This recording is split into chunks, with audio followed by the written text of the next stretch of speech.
Hello everyone. Welcome to this beautiful Judaica suite again. And today it's my great honor to introduce our speaker. Let me just introduce briefly myself.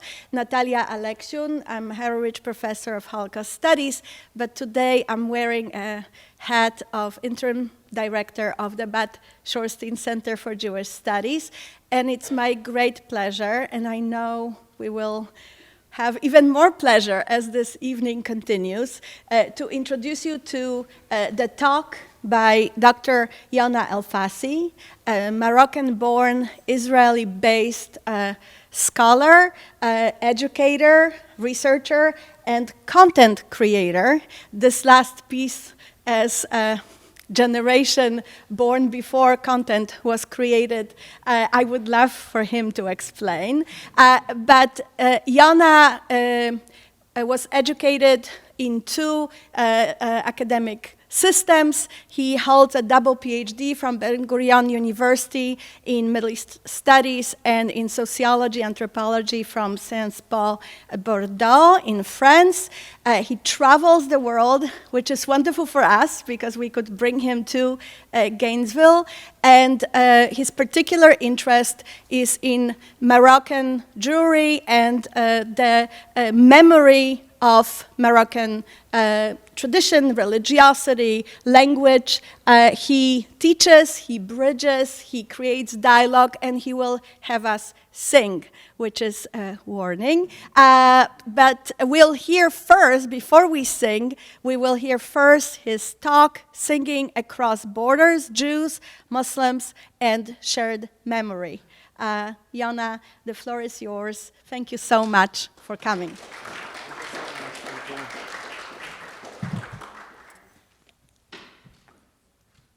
Thank you so much for that beautiful introduction. And to answer your question about the content creating part is the fact that I'm filming all the time and taking pictures and making that accessible afterwards.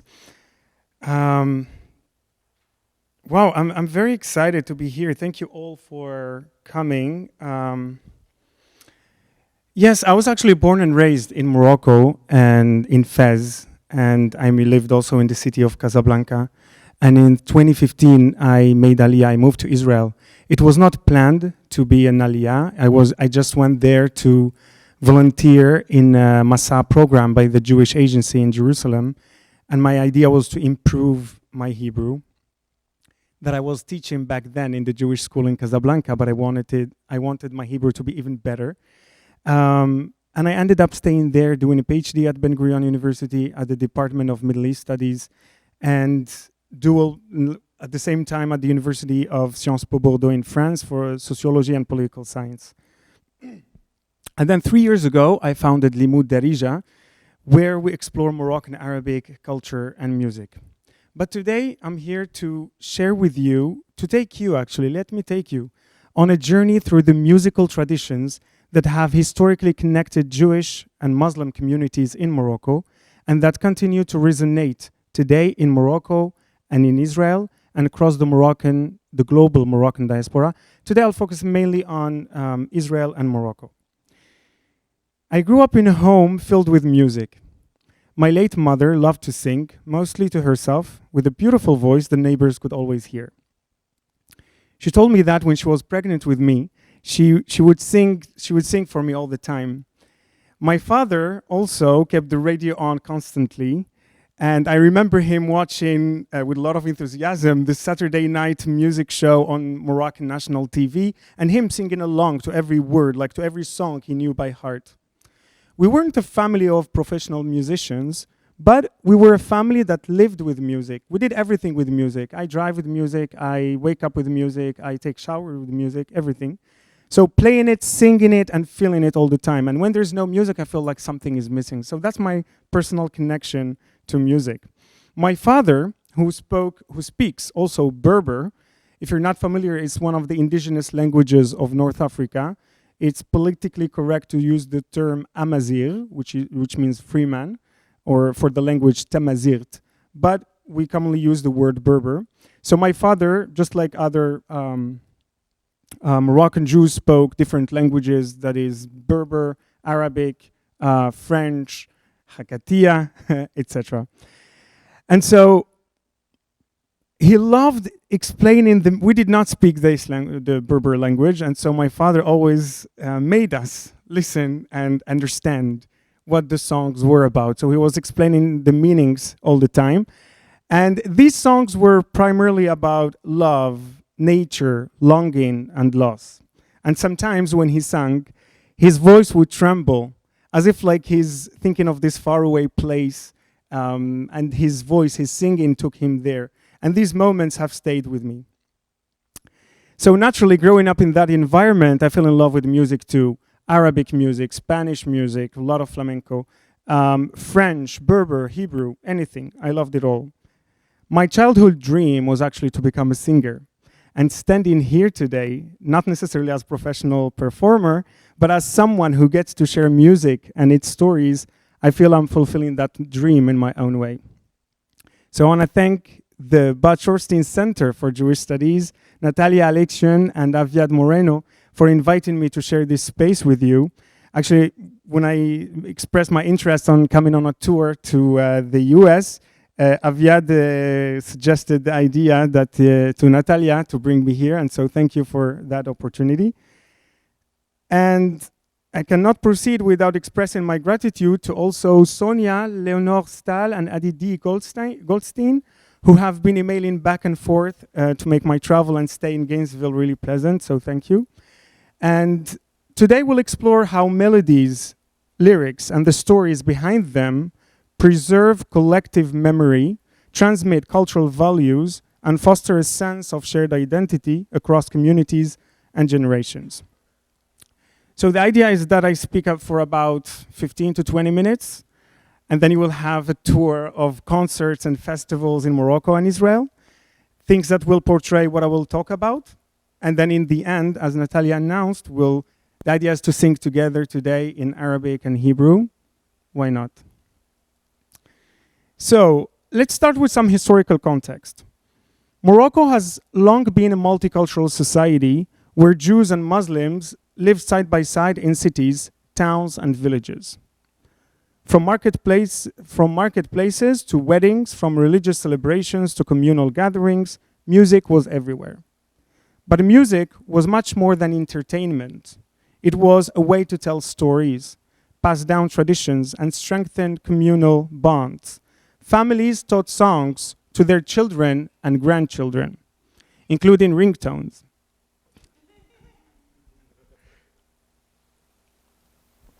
Actually, sometimes not even deliberately, it happened naturally because the parents played discs and listened to music and cassette and different forms of music, and the children and grandchildren were exposed to that.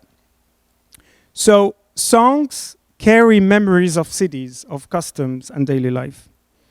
Singers and musicians also played a central role, and here I'll talk about the case of Morocco, in commemorating Moroccan national and patriotic events. For example, the return of the Sultan Mohammed V from exile in 1955.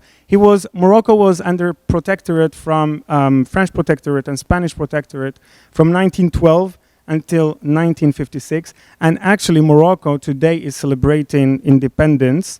18th of November is the independence of Morocco. So happy independence, Morocco. So what I'm saying is that these singers and performers, they celebrated these key events happening in the country, Morocco, both Jews and Muslims. And so the return of the Sultan from exile in 1955 was a pivotal moment in Moroccan history. This moment inspired many artists, including Sami al-Maghribi and Sheikh Mouijou, to compose songs celebrating the Sultan's return. There's one particular song, and here we have Viton, maybe he will help me, my fellow Marrakshi man. This song went like this. ألف هنية وهنية قولوا على سلامة سيدنا محمد الخامس Sultan al-Maghrib.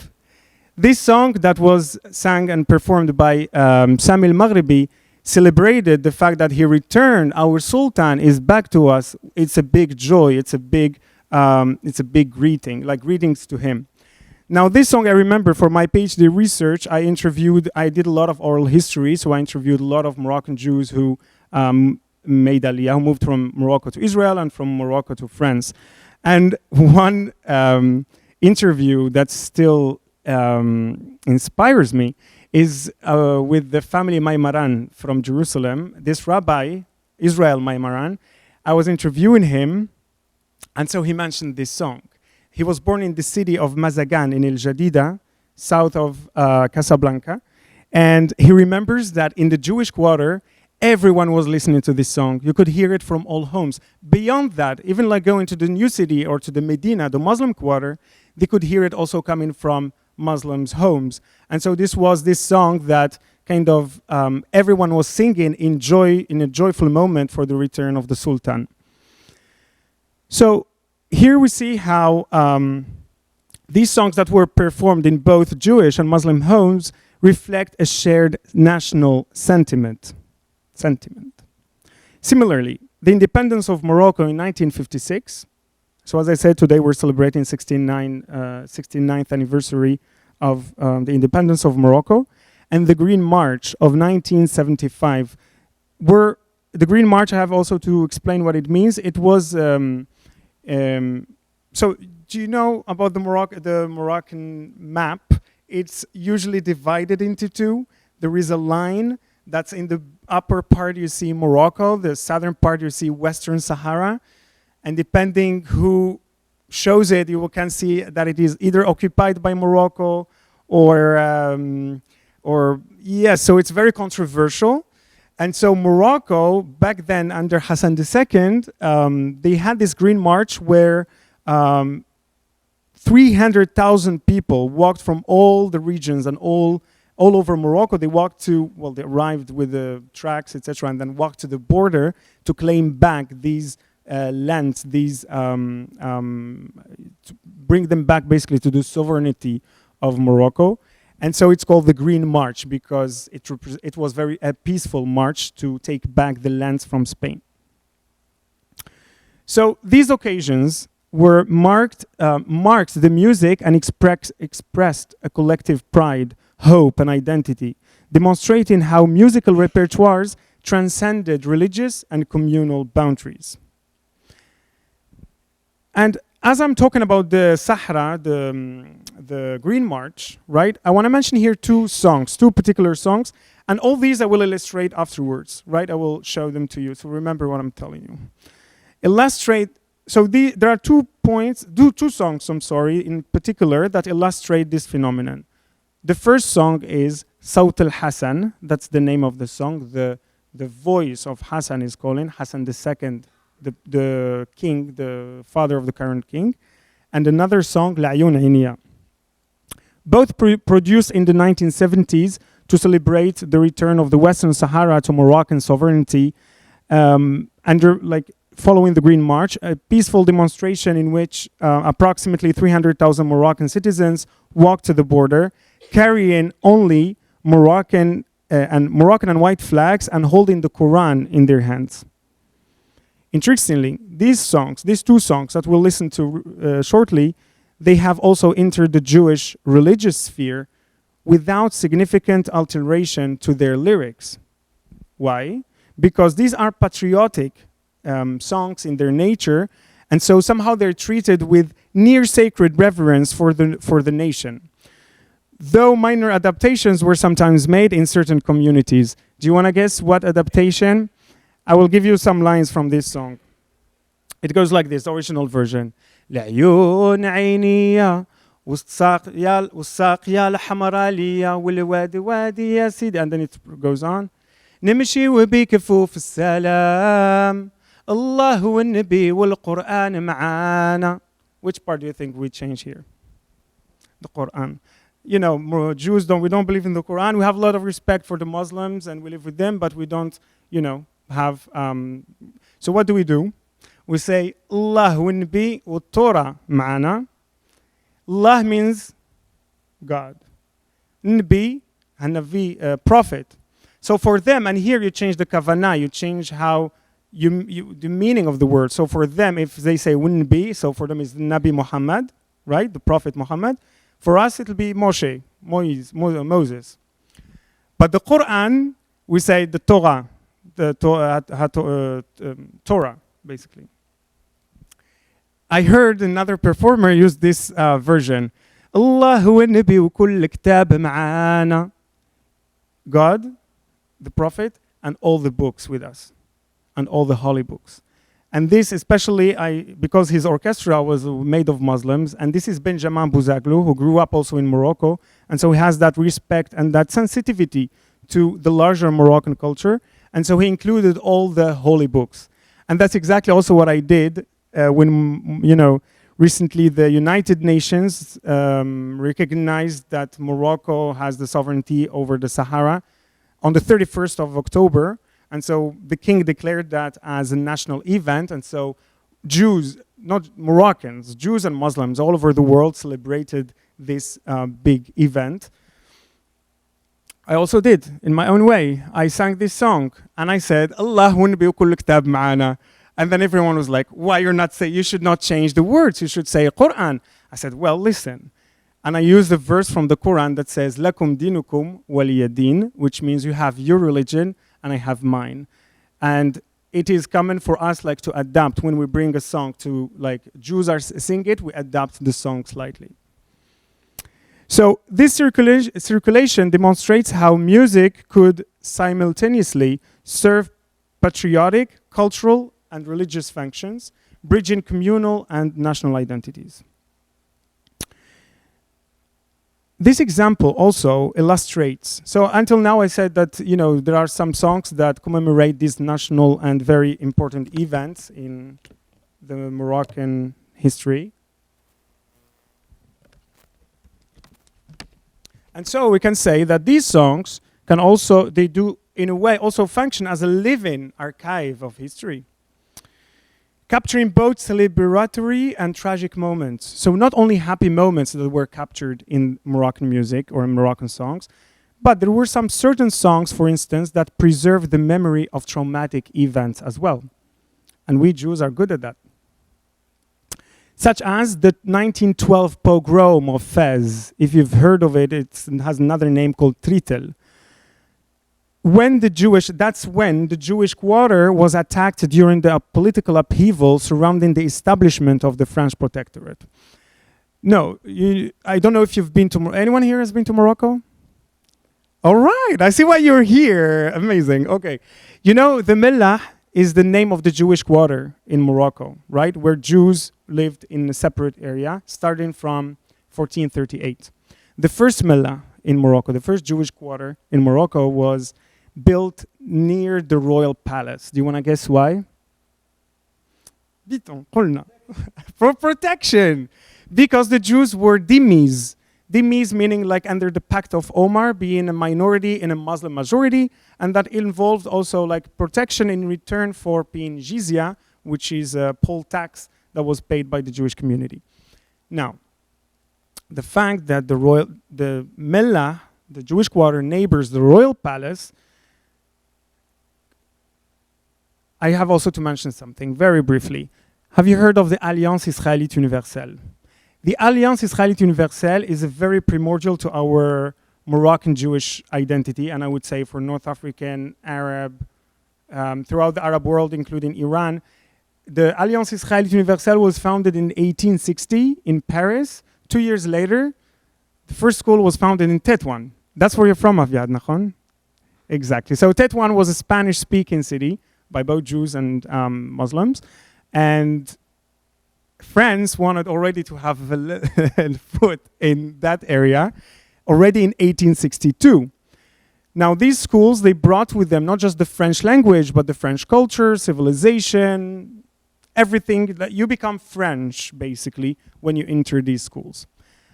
And of course, I'm not gonna elaborate on the meaning of that, but what I'm saying here is with the coming of this French school, the Alliance, until 1912, when the protectorate is going to be signed in Morocco, the French protectorate, Jews were already well versed in French before the coming of the protectorate. They were well versed in French, they looked French, their names were changed to sound more French, etc., etc. Meaning this upheaval, attack, the political upheaval that I'm talking about was by, the population, the Arab population, who thought that the Jews who brought the French, just like they did in Algeria. So they accused them for that and they attacked them for that. And this event is called Tritel, a very serious pogrom that is also commemorated by, so in response, so the community channeled, the Jewish community of Fez channeled grief into creativity, producing lamentations and narrative songs that commemorated the tragedy and ensured that its memory would endure across generations. Music, likewise, played a vital role in memorializing tragedies that become communal symbols. And few stories are as resonant in Judeo-Moroccan memories as that of Solat. I wrote a complicated sentence that I could not read myself. Anyhow, so I'm talking here about Solat Shuel. Do you know who is Solat Shuel? Have you heard of this martyr? Maybe you recognize her photo. For those who've been to Fez, and if you went to the Jewish cemetery in Fez, there is a very a tomb in her that's found in the Jewish quarter, in the Jewish cemetery. This lady, also known as Lalla Sulika or La Tzadika, was born in Tangier around 1817. She was, and you can see how gorgeous she is, that Muslim men fell in love with her, and they said that she converted to Islam, but she did not, and so she was publicly executed in Fez in 1834 at merely 17 after being accused by her Muslim neighbors of apostasy, a charge linked to her alleged conversion to Islam. I invite you to research her story because it's really inspiring, but why I mention her specifically here is because her steadfast refusal to renounce Judaism. She said, I was born Jewish, I will die Jewish, that even when the Sultan wanted to marry her and he tried to convince her, even inviting the Grand Rabbi of Fez back then and having threats that if he does not convince her to get married with the Sultan, he will kill all the Jewish community. She still responded, I was born a Jew, I will die a Jew. So that's what transformed her into a martyr figure, revered both in Jewish and Muslim collective memory. For Jewish communities, she became Sol HaTzadika, Sol the Righteous. While among Moroccan Muslims, she came to be known as Lalla Sulika, a saintly figure, meaning her tomb is venerated by both Jews and Muslims, especially those who want fertility, who want to get married, etc.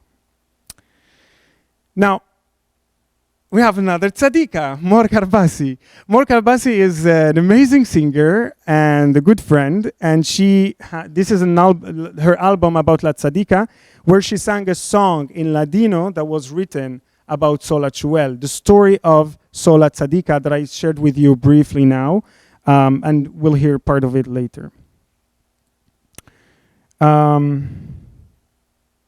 So, in this way, we see how a Moroccan, as well as the Judeo-Moroccan musical traditions, served not only to entertain, but to remember, to hold joy and sorrow, celebration and trauma, in the same breath, basically, these two, like navigating both.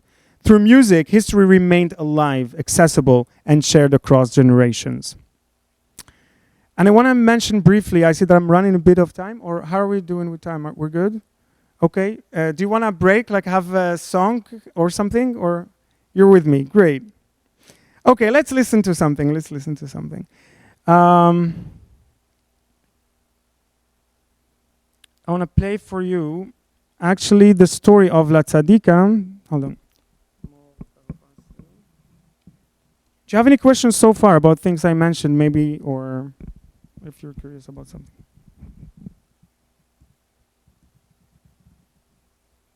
Ask me.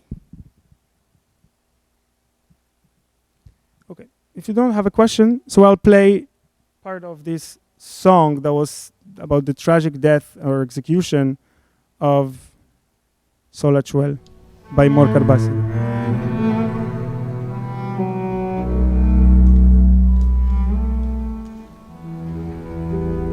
recently performed in a cathedral somewhere. Cuando Tara levanta el dedo, sentenciarán a la hermosa sol y la hicieron juramento en falsa. Y en presencia del gobernador y el gobernador. So basically she's narrating the story in a poetic, through a poem in Spanish about what happened to Sola Chuel, to Solica.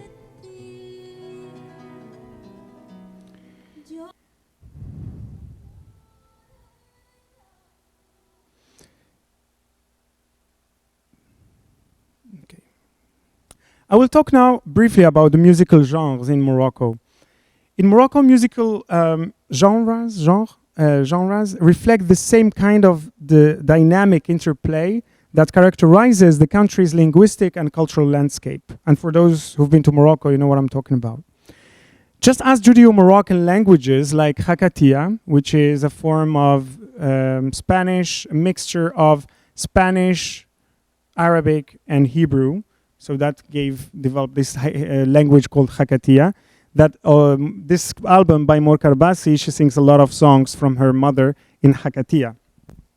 Judeo-Berber, that I mentioned that my father speaks earlier, or Judeo-Arabic, which is Moroccan Arabic, but there was a vernacular spoken mainly by the Jewish community. So all these evolved through centuries of contact and exchange. In the same manner these evolved, these languages, the music, and different hybrid kinds and fusions of music equally evolved. So Moroccan musical culture illustrates a rich interplay between Jewish and Muslim communities, producing genres that are both distinct and hybrid. And here I start by my favorite type of music, Moroccan music, L'Ala. L'Ala is Andalusian music. What you heard earlier as you were coming in, that was like a concert of Andalusian music in Casablanca, if I'm not mistaken. Ala, or Andalusian music, is one of the most prominent examples of this Andalusian music that arrived with the expulsion of Jews and Muslims from the Iberian Peninsula in 1492. It arrived to Morocco, and it originates actually in medieval Al-Andalus. It is a sophisticated musical tradition that was carried into North Africa following the expulsion. It is maintained in Moroccan orchestras and performed at important public celebrations. Ala is often considered an elitist or classical form of music, associated with formal occasions, cultural prestige, and refined artistic skill. Its melodies, poetic forms, and intricate rhythms exemplify centuries of cross-cultural dialogue. This type of music actually flourished in medieval Al-Andalus with Jews, Muslims, and Christians. And I will talk about this also, is that Morocco today considers itself the true heir of this golden age, that was in Andalusia or Al-Andalus, and that's why soon I will show you some festivals that portray that, festivals in Morocco. Shabi music. Shabi means popular, so alongside these Andalusi traditions, Shabi represents a more popular, accessible style of music, rooted in folk culture, is often accompanies communal gatherings, weddings, and festivals.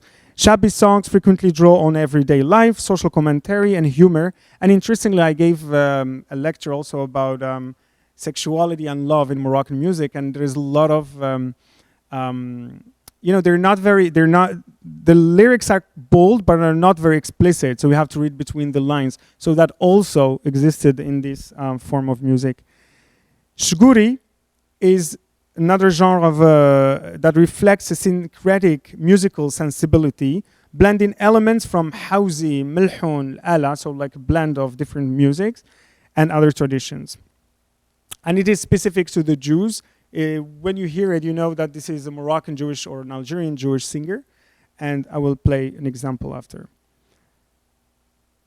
Okay, I will finish with this genre for this section, matrouz, which literally means embroidered. Matrouz is a Judeo-Arabic genre in which Hebrew and Arabic are woven together in poetic and musical dialogue. This tradition exemplifies the deeply intercommunal ethos of Moroccan music. It integrates Judaic and Islamic devotional elements, fuses sacred and secular registers, and allows both Jewish and Muslim conceptions of the divine to coexist in shared musical forms. So matrouz demonstrates, and we'll see an example. Of everything, we'll see an example. You will even sing this example. Matrouz demonstrates how musical expression can simultaneously honor multiple religions and cultural identities. So, now I have maybe a question, maybe not. Maybe I'll answer it.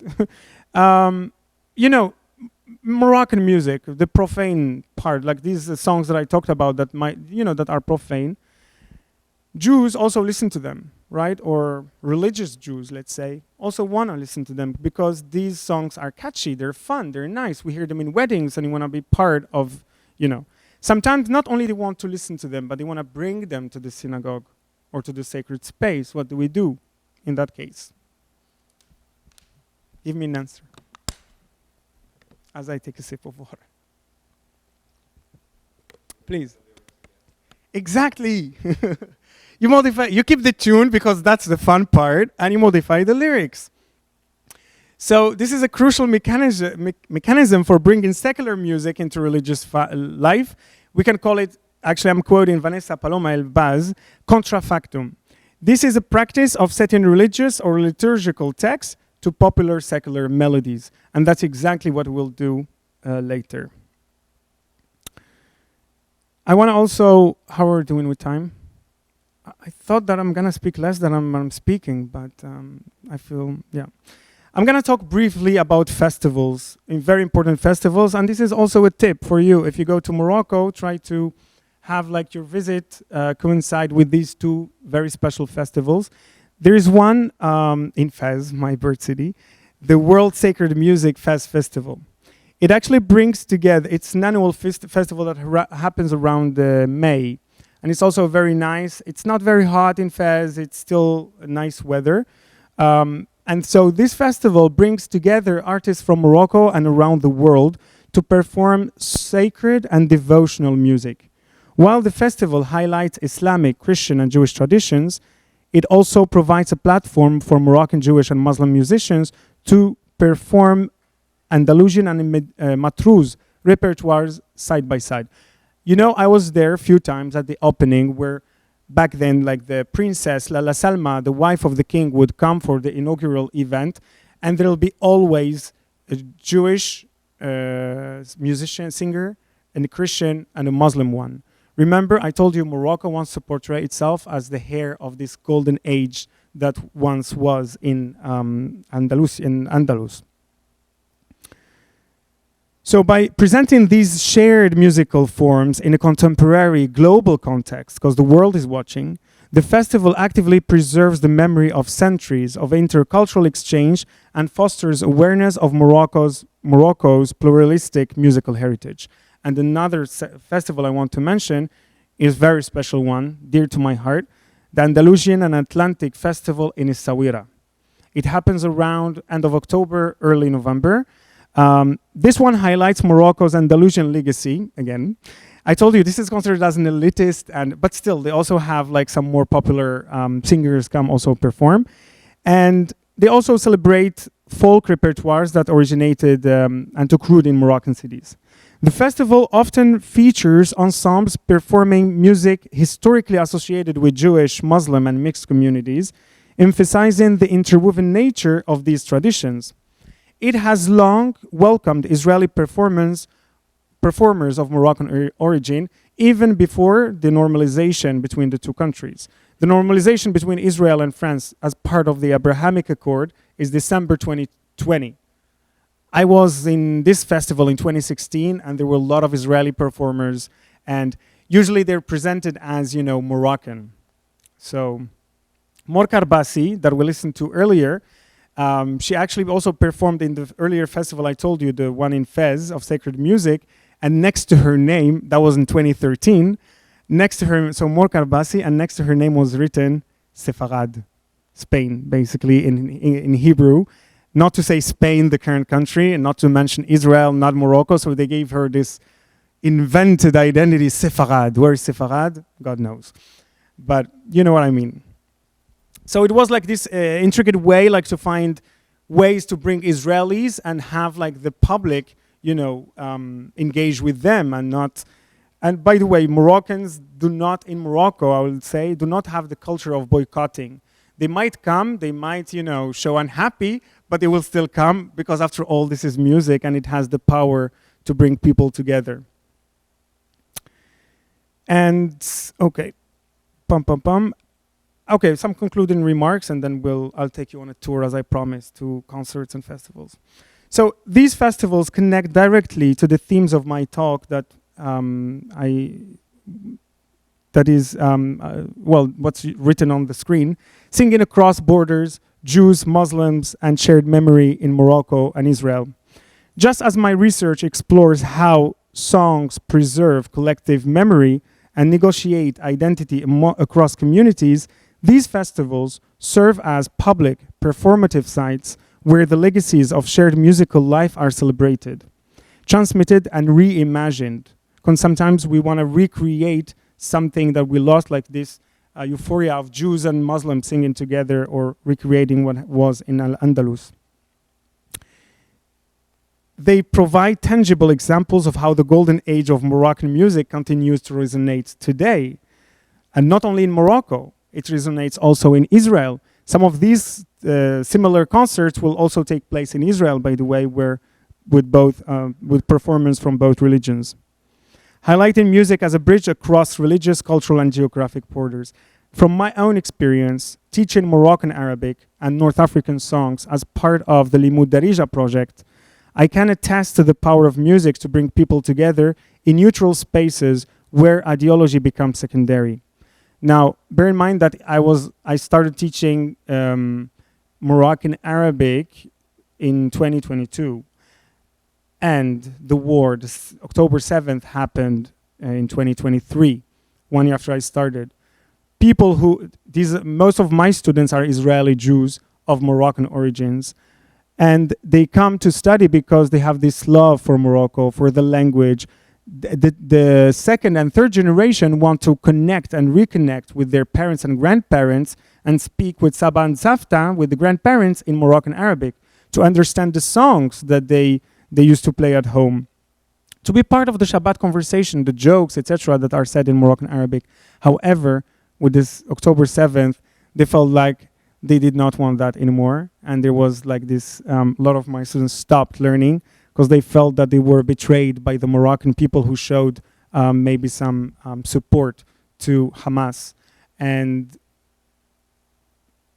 it took them time to heal and to go back and to understand that this is their language, this is their heritage, and this is part of who they are, and not because of a small group, maybe not representative of a whole country, go out and protest in the street. Should not take that from them, and it is their language.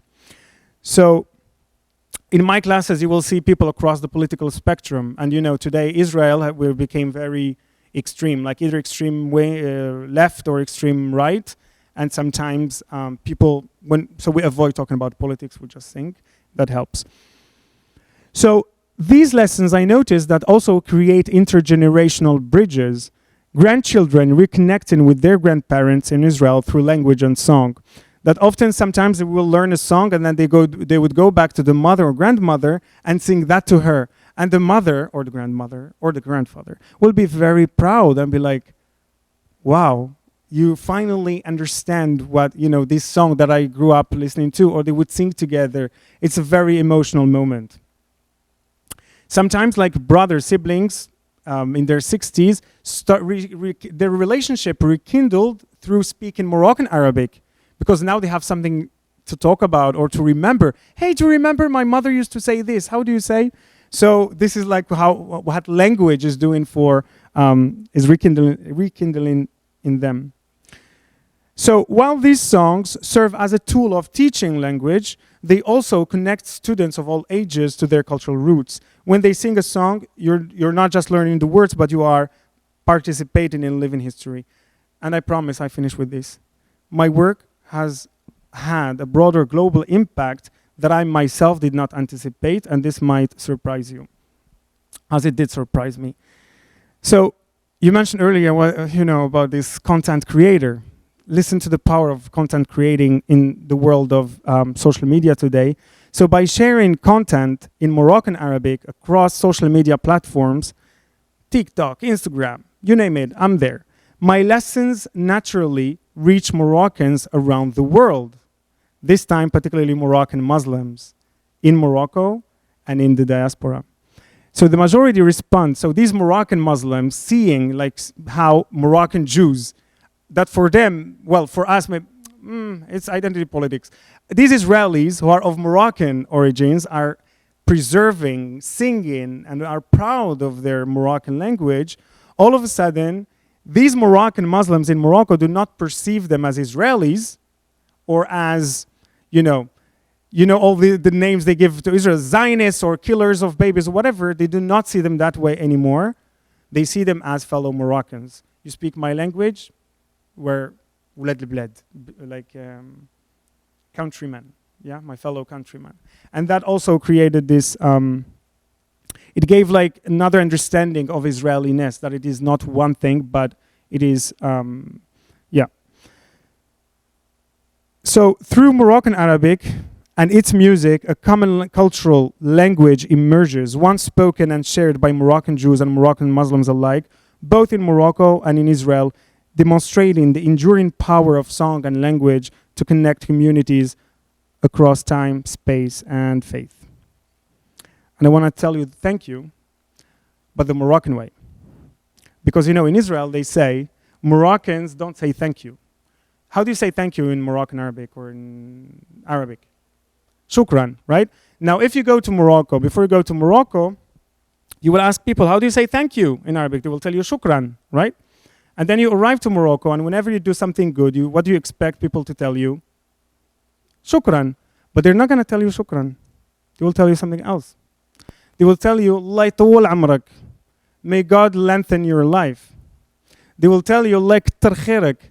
May God increase your goodness, etc. Moroccans bless. They don't say just one word, thank you, shukran. They say blessings.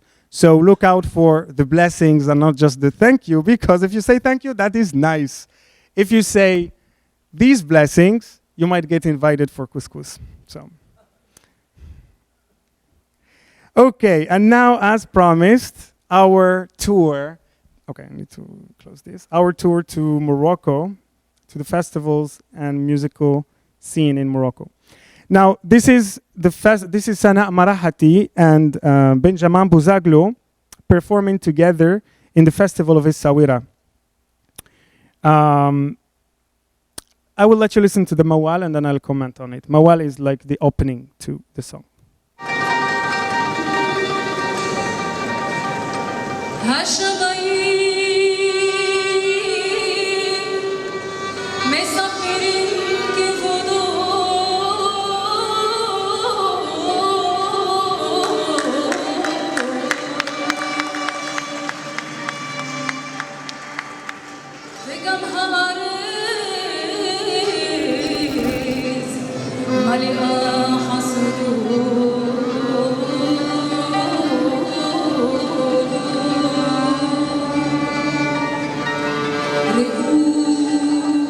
What language is she singing in? Hebrew. She's actually singing in Hebrew. Hashamayim mesaprim kevodo. The skies tell of his story. And this is a Moroccan Muslim performer. Sitting next to a Moroccan Jew who will sing in Arabic. In this festival that I told you in Essaouira, he's French, he's Moroccan, Israeli, French, he's Moroccan. And the audience, the people in the public, they're all just mesmerized by the music. And for them, that does not singing in Hebrew does not make her Jewish or Muslim. Now, this example is from Jerusalem, a concert by Tom Cohen, Mizrach, Tizmoret Yerushalayim, Mizrach u'Ma'arav, the Orchestra of Yerushalayim, East and West. And the same manner I said that, when Jews sing some songs that have Quran or Muhammad, they would adapt them. Note how this Muslim singer in Israel, performing in Israel, singing in Hebrew, how she would also adapt the Hebrew words.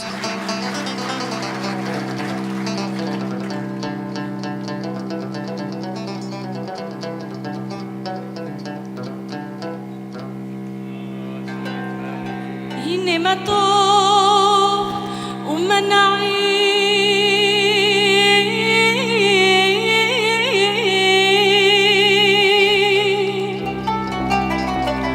שבת החיים גם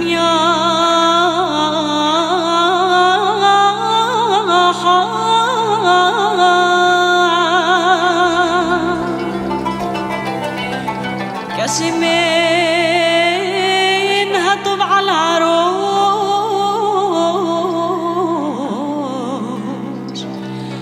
كشمين هطب على العروش يريد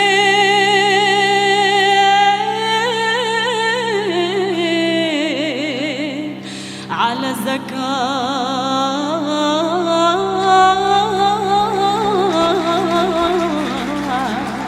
The applause she's getting from the Israeli Jewish audience as an encouragement.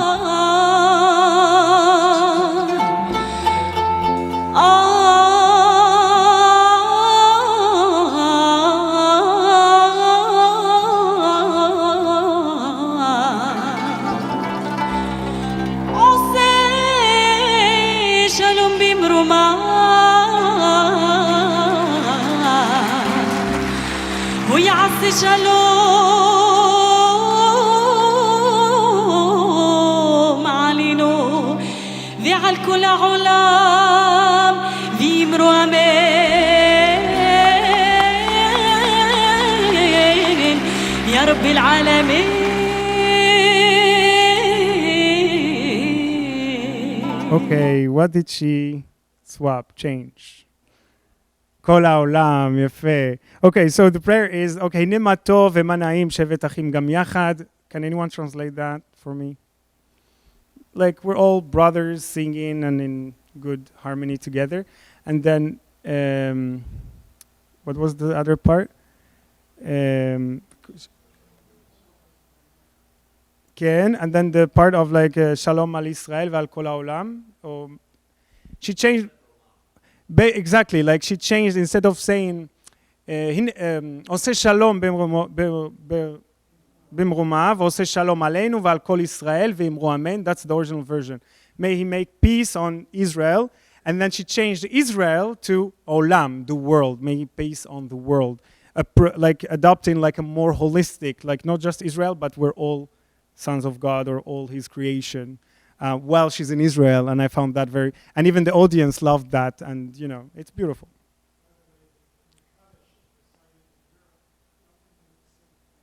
Oh, right. Interesting. Also, I noticed that also in some Reform synagogues, they say Ala Olam. All right, so, and remember when I talked about matruz, so bring in a song that you sing in both Arabic and Hebrew at the same time, that sometimes you don't know who is Jewish, who is Muslim, and it's, to be honest with you, it's also irrelevant because people are there to have a good time, not to tell who is who. And this is an example from the Fez Sacred Music Festival from 2012, I think. This is Andalusian music also.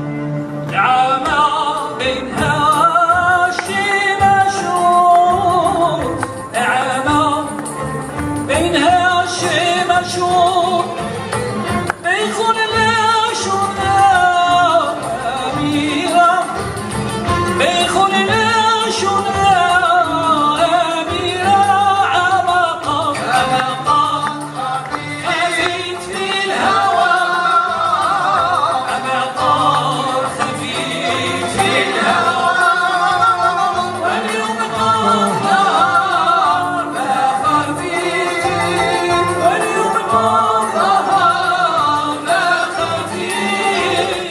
Actually, it was special.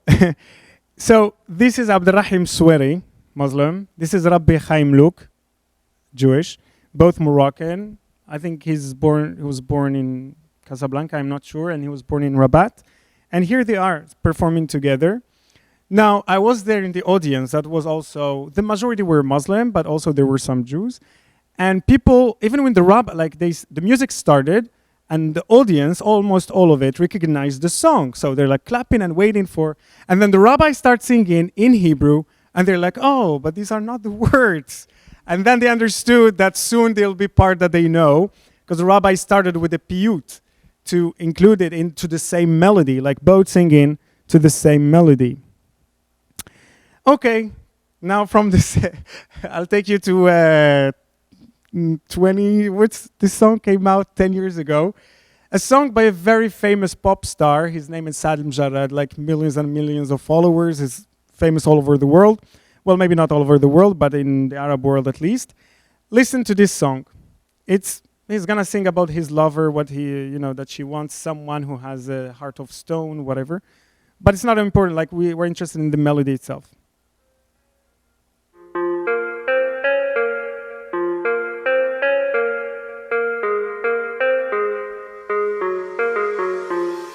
انتي باغية واحد يكون دمه بارد ساكت ديما جامد غلطي ما يدويش تلعبي عليه العشرة ما يعودش الهضرة يكون راجل المرة لا بزاف على درويش. Okay, nice popular song, very catchy, right? Everyone listens to it in the radio. And now what do we want to do?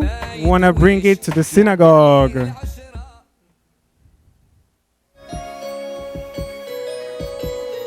صديق هو واحد عجيب وانا نعاود زورو تبقى ساعة جرب ما تخليش الصورة هي بلاد. This is Benjamin Bouzaglo. Took the melody and changed the words. The words are in Arabic as well. What Benjamin is singing is in Arabic as well. But to speak, to exalt the rabbi, the righteous rabbi Chaim Pinto, who is a kind of saint, like tzaddik, who is buried in the city of Sawira, Mogador, and that's the song is about. So here's like the same melody, right, catchy, etc. But it's a little bit also like to be accessible to the young generation, to make these songs catchy and accessible to the younger generation. Here's another example, Saad Mjarrad again. Now you have a little video clip.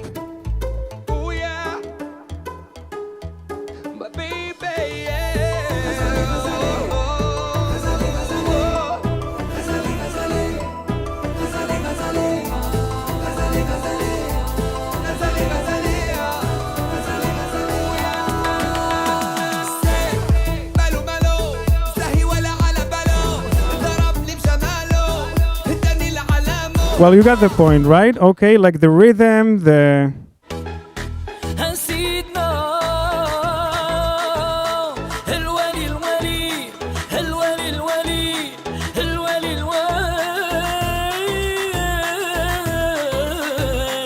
This is Benjamin Bouzaglo performing again for Rabbi Chaim Pinto.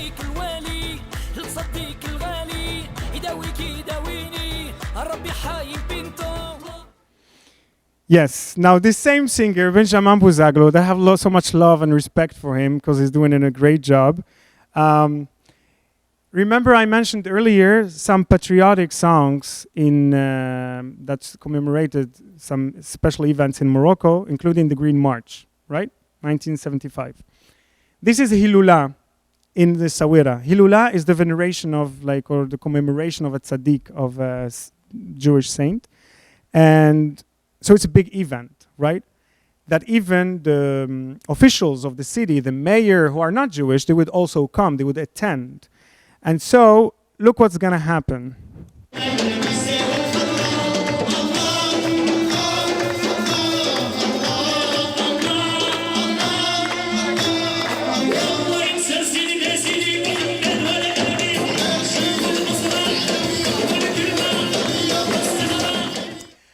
This is the song I mentioned earlier, Sawt al-Hasan, and this song starts this way.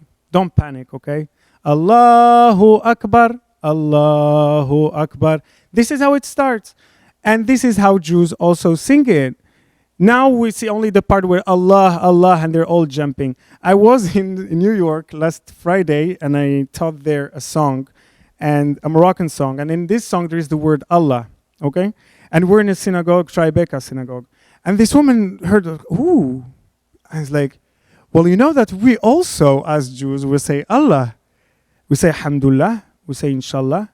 Actually, also, sometime one friend told me who was Christian Arab, Israeli Christian Arab. He said, wow, your Moroccan Arabic is very similar to the Muslims. You speak like the Muslims.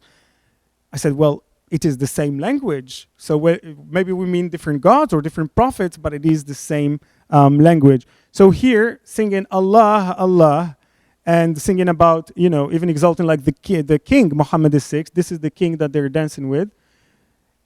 If I make someone who is not, like, without this image, people would think that these are Muslims who are singing. But something also, another thing that is beautiful that this shows, that Arabic is not alien to the Jews. Arabic is also our language. We're Arabic speakers, before French, before the Alliance, even today. Let's see. Okay, one more, because I want us really to sing and then maybe have Q&A. I take you to something more popular, okay? Folk songs, and these two divas, these two big divas, Raymond al-Bidawiya, or originally Raymond Abekassis, and Al-Hajj al-Hamdawiya.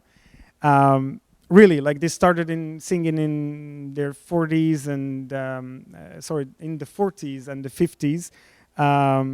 Most of the songs that are sung today within the Moroccan community in Israel are by this singer, Al-Hajj al-Hamdawiya. So I'll let you see that encounter. This is again happening in the festival that I told you about earlier in Sawira. Two divas, one Jewish, one Muslim, meeting each other and speaking Moroccan Arabic and singing together. This is Raymond.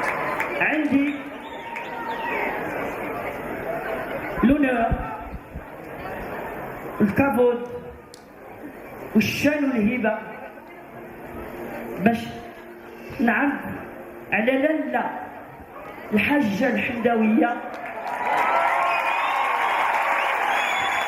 وشعلوا الدعوة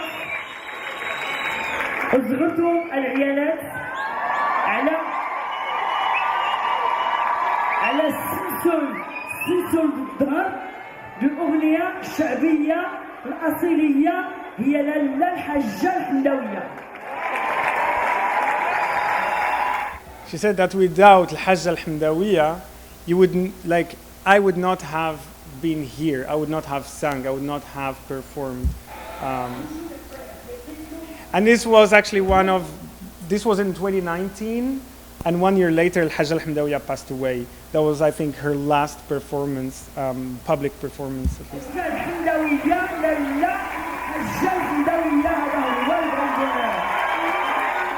She was born in 1930, Al-Hajj al-Hamdawiya, and passed away in 2020.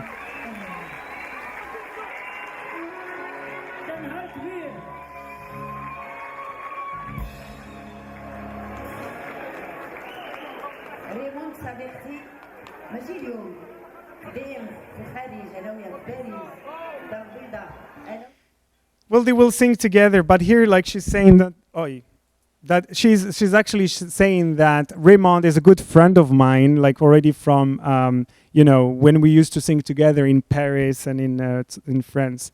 And okay, we'll stop this part here, and then we will now get to sing.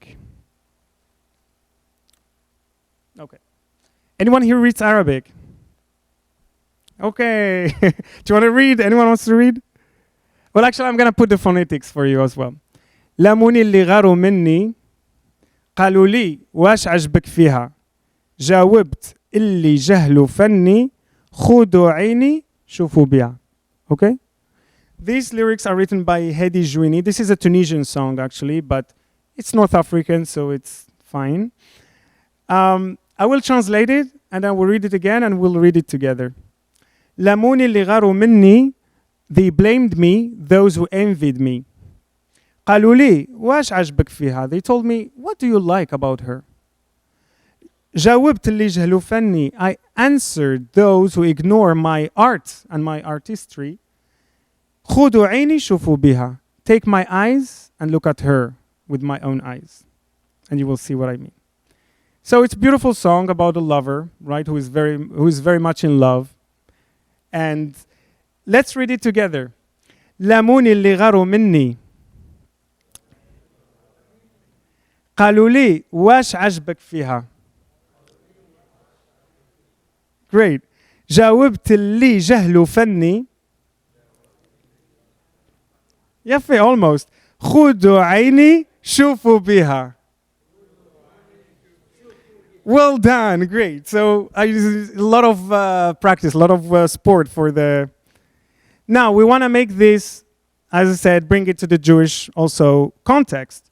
And so what we'll do, we'll bring La Moulede Chuvironi, that was written by Asher Mizrahi in the 20th century. For now, we'll just read, explain the text, and then we finish in how much time? We have to be quick, okay? Very soon. למולדת שובי רוני, צהלי בת יפהפייה, בתוכך אתן משכני, בנוי על הר המוריה. How would you explain the word?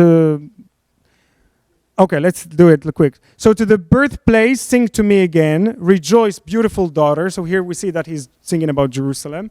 Within you I will place my dwelling, built upon the Mount of Moriah. Okay, now this goes like this. Stressed out now. لامون اللي غاروا مني قالوا لي واش عجبك فيها. لامون اللي غاروا مني قالوا لي واش عجبك فيها. جاوبت اللي جهلوا فاني خذوا عيني شوفوا بيها.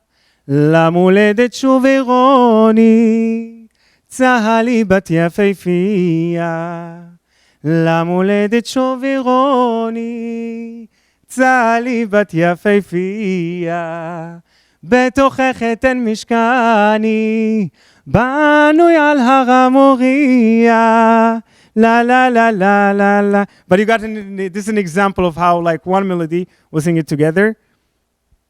Can we have 5 more minutes? I got the permission. Great, awesome. Okay, now we're gonna sing it. Okay, let's try again together. لامون اللي غاروا مني. Now you.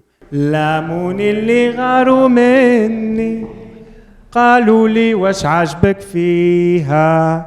قالوا لي واش عجبك فيها. One more time. لامون اللي غاروا مني. قالوا لي واش عجبك فيها. You alone try. لامون اللي غاروا. لامون. There you go. Well done. جاوبت اللي جهلوا فاني. جاوبت اللي جهلوا فاني. جاوبت اللي جهلوا فاني. خذوا عيني شوفوا بيها. خذوا عيني شوفوا بيها. And now the same melody, just words in Hebrew. למולדת שובי רוני. למולדת שובי רוני. צהלי בת יפהפייה. בת יפהפייה. בתוכך אתן משכני. בתוכך אתן משכני. בנוי על הר המוריה. בנוי על הר מוריה. Well done. Now let's sing it. Okay. Let's try. With music, maybe that'll help. And we're finishing in 2 minutes. We gotta do a fast strike.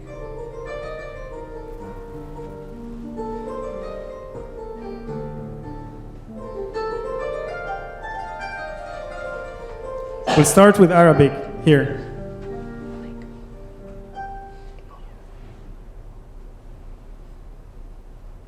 لمون اللي غاروا مني قالوا لي واش عجبك فيها.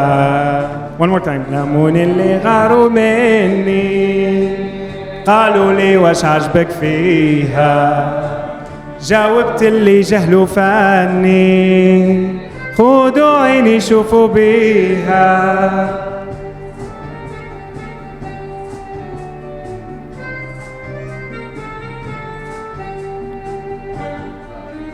המולדת שובירו, דוד שנייה. And then we'll do now in Hebrew. למולדת שובירוני, צהלי בת יפהפייה. למולדת משקלי, ברמלה מוריה.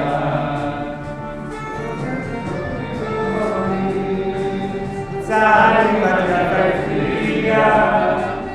בתוכך אתן משכני, בנוי על הרמוריה. כל הכבוד לכם, בראבו, בראבו, בראבו. Thank you so much, thank you. That was a long show. Thank you so much for the opportunity. Thank you. Thank you, Yona. And this is a question, Rebecca Jefferson, our wonderful curator. Do we have time for one question? Oh, no, please do. Two questions. Yes! This is wonderful. Thank you for your generosity, not just having us here, but also letting us ask two questions when the closing time is so here. So, two lucky askers. I